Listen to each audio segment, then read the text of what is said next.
Jim Kim's presidency was very, very controversial. David Adler is a policy coordinator for DiEM25. It's a new political party led by the former Greek finance minister, Yanis Varoufakis. They say the World Bank is on the brink. A very direct question here, why? Why is the World Bank on the brink? Well, as you mentioned, Jim Kim is stepping down 3.5 years ahead of his scheduled departure.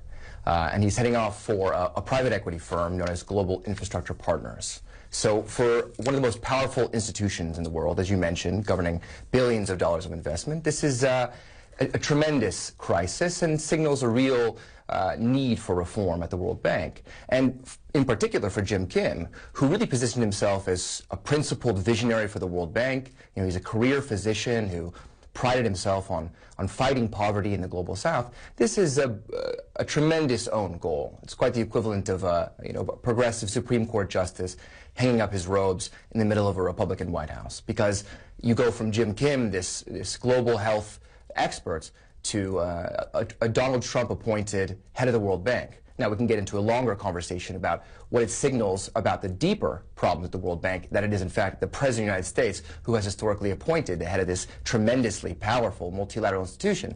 But certainly, it's a touch of absurd that the job has now fallen into the hands of Ivanka Trump, obviously building on years of global fashion diplomacy. But having said that, that doesn't mean that the White House isn't able to, pick a skilled person to run this. And certainly, if you're interviewing somebody like Mohammed Al-Arian, I think that his credibility stands for itself. Having said that, why don't we turn to the World Bank itself? In terms of what you guys are suggesting, which is a massive international investment program. I mean, I thought the U.S.-China trade talks were ambitious until I read this. Can you succinctly let us know what the vision is there? Because you know how many visions for the World Bank have made the rounds within the World Bank itself and have gone absolutely nowhere. That's true, but I think actually to answer your question, we have to go back to the very ambitious vision of the Bretton Woods system that was set out in 1944 at that famous New Hampshire conference. This was an amazing experiment in multilateralism. 730 delegates from 44 countries coming together to think through questions like, how do we manage the international economy? Now, what we would argue is that spirit was lost. That multilateral spirit was lost to a kind of unilateral control of the United States. So it's not just about the short-term crisis of leadership that Jim Kim's resignation represents, but a much longer-term loss of the kind of multilateral ambition. So, to answer your question, where did they go wrong? Your viewers may remember the World Bank and the IMF as the architects of the Washington Consensus, this brutal program of privatization and austerity that was attached to lending programs primarily in the Global South. And this is just built into the architecture of the new Bretton Woods system, this shredded ambition from the 1944 conference. And what it means is that, as Jim Kim was frustrated by, they have to rely on private finance to deliver the kind of development programs that they need. Now, the vision we're putting forward is to build precisely on the foundation set out in 1944.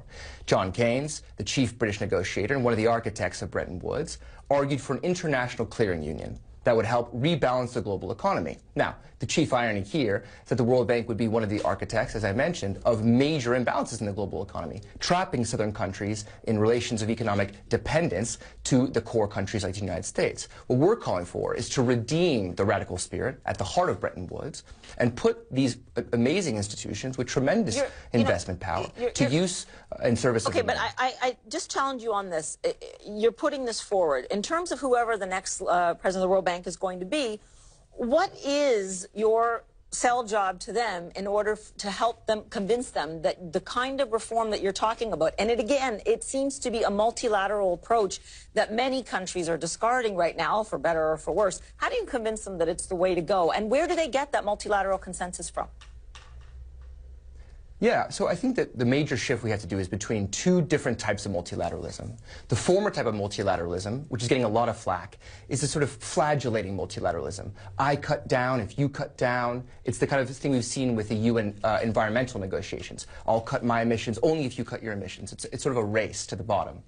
What we're proposing by putting these institutions in service of what we call a global Green New Deal is a much different kind of multilateralism. It's a positive sum multilateralism. So you may say it's a radical vision, but it's actually quite easy to maneuver by changing the remit of the IMF and the World Bank to roll those investment programs out, not as instruments of private finance to socialize the risks of finance for the many and privatize the gains for the few, but to initiate a massive ecological transition through these investment programs that can not only rebuild economies that have been devastated since the global crash in 2008, but also save the human race from extinction. So that's the kind of urgent remit of this global Green New Deal. And it is an intriguing program, which no doubt you will get some kind of an audience with whoever leads the World Bank, and we'll look forward to continuing this debate, because believe me, there's a lot of controversial debate right now about how best to go forward with the World Bank.